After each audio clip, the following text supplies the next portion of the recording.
Saucer Wars for the Atari Jaguar. Yes, it's a new release from Wave 1 Games. Oh dear, sweet, merciful. Fuck! Why?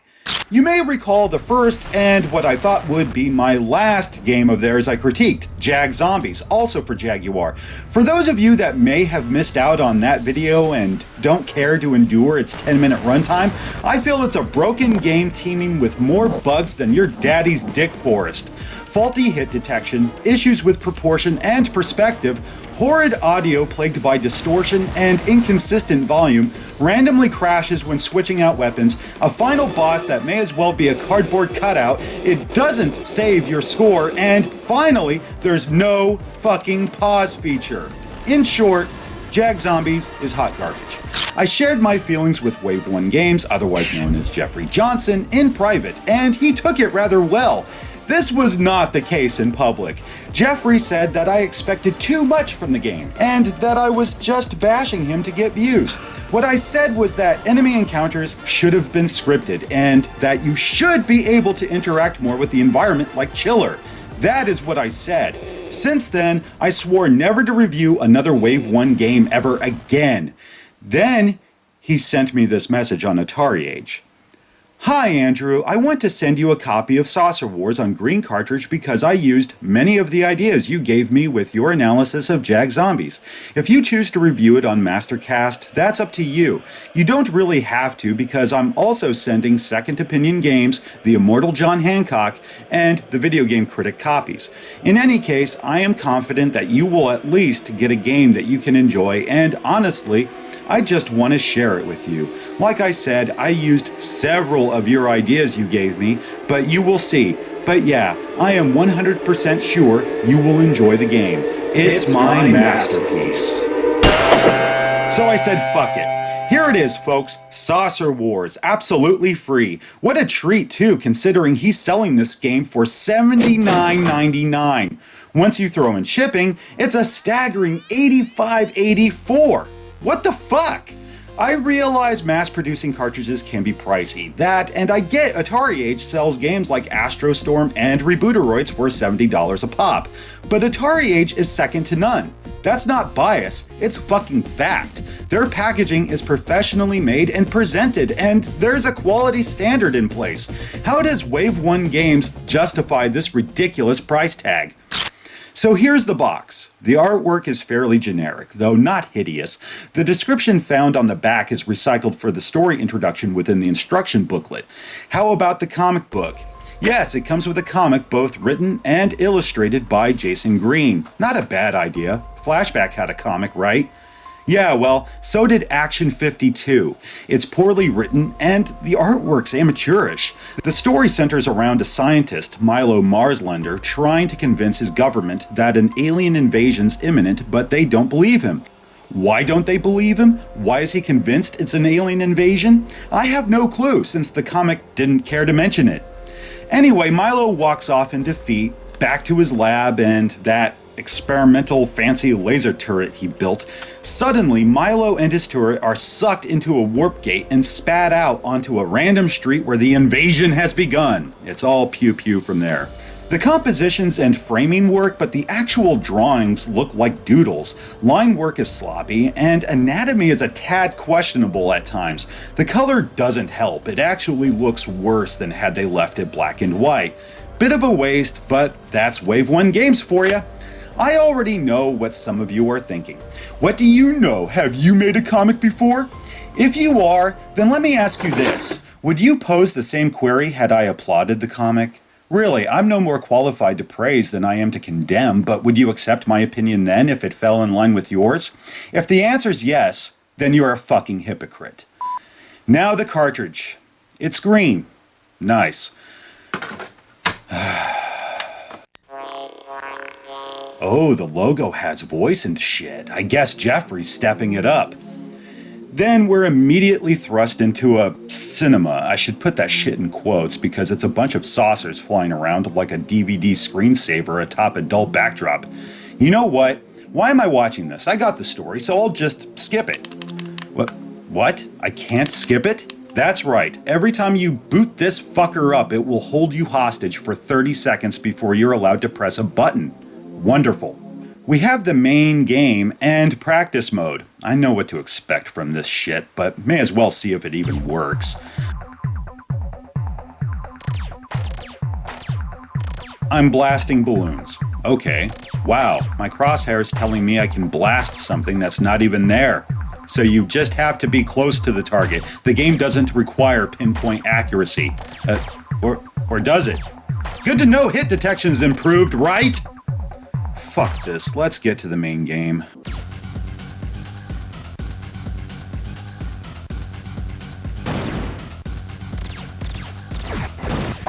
This is it. You blast saucers. You're given 220 seconds to shoot at however many pie plates you can before you warp to the next stage, or wave, whatever.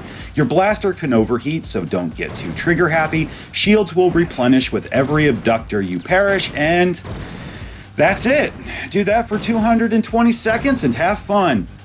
I'm not trying to be an ass, okay? I wanted to believe that maybe, just maybe, after 6 fucking titles that Jeffrey finally learned how to make a decent game. To see that he failed again is just beyond belief.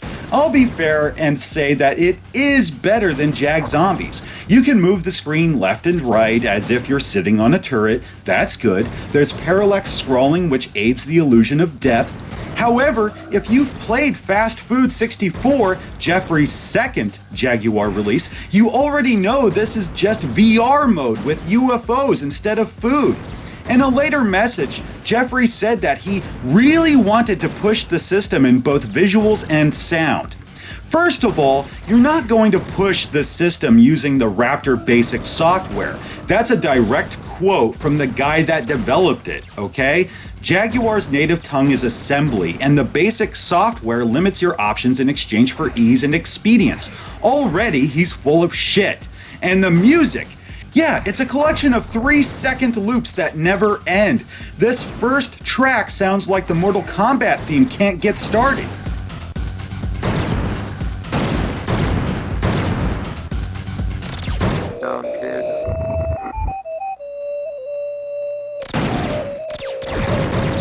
In addition, they all sound muted and flat compared to the sound effects. I don't get it. Jeffrey was sucking his own cock, metaphorically speaking, in the Atari Age forum when he found a way to cram lots of music into the game.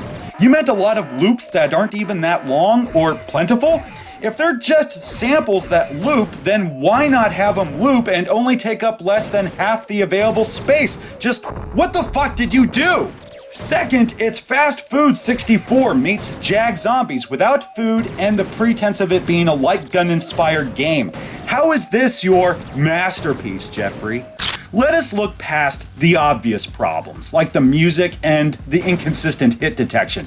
Yes, contrary to Second Opinion Games and his claim that this is bug-free, hit detection's garbage. Don't believe me? Look!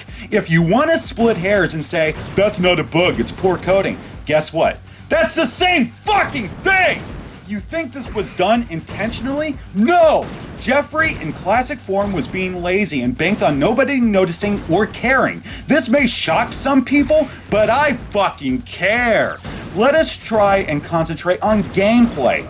It's pure endurance. You shoot down saucers for a little over 3 minutes and move on. That may be acceptable for a quick bonus round, but this is ridiculous. You know what would have been better? Having to destroy a set number of enemies before time runs out. That would have been a marked fucking improvement right there. Also, scripted attack patterns. Enemies just appear and head right toward you. There's no real pattern to their attacks, and they always materialize far off in the distance. If they had real attack patterns, banking left or right or coming from behind the turret so to come back around and shoot you, it would have made it legitimately challenging. Why not have a saucer periodically warp in front of the turret, giving players just enough time to react so long as they're quick with the reflexes? This could have been done had he actually scripted the action and spent more time coding the fucking game. The only thing that changes from wave to wave besides the background and music are more saucers are added and the difficulty amps up. How does it do that? The UFOs come at you faster. Marvelous. Some of them will bob up and down as they come toward you, which is welcome, but adds little. The abductor's replaced with a saucer that shoots across the screen really fast. It's whatever. Third wave. More of the same. You'd think we'd see some enemies on the ground by this point. You know, wanting to change things up a bit. Wait, silly me, that would have meant Jeffrey gave a shit. It's this very same lack of fucks given that left us without a save feature to record our score. That's something I've always liked about Jaguar games. You can save your score. It harkens back to the arcade and gives us something to strive for. With Saucer Wars, it will hold onto your score until you turn the game off. Then it's back to 0. Not that it matters, I guess. It doesn't let you input your name or anything, so who gives a fuck? Take a wild guess here. It ain't Jeffrey. I hate this desert stage. Aside from the stereotypical Native American sound it's trying to emulate, shame on you by the way, the crosshair often gets lost in the sun. It's easily lost and makes it harder to aim. If I were enjoying myself at all, I'd push through, but I'm not. I'm soon overwhelmed by the aliens and I throw in the towel. Why should I go on, huh? I'm guessing that fearsome alien queen's nothing more than a floating cutout that hurls laser bolts at you followed by lame text. I know this game didn't cost one single solitary penny, yet I feel I lost something more valuable. Time. Time is currency we're given a finite amount of and can never earn back. The game, you, Jeffrey Johnson, robbed me of 2 hours. My only hope is that people watch this and think hard before spending their hard-earned dollars on a piece of shit folks wouldn't so much as pay 99 cents to play on their fucking smartphone. If you buy this title, if you continue to support Wave 1 games, you're basically telling small developers like Orion, Reboot, BitJag, and Sporadic that years spent crafting an engine, coding, design, and extensive bug testing mean nothing. You're telling those that follow in their footsteps that quality don't mean shit. Not so long as you have a nice box on your shelf. But that's just my opinion. Don't like it? Tough shit. If it weren't for me, you wouldn't even be able to pause the fucking game to chew me out.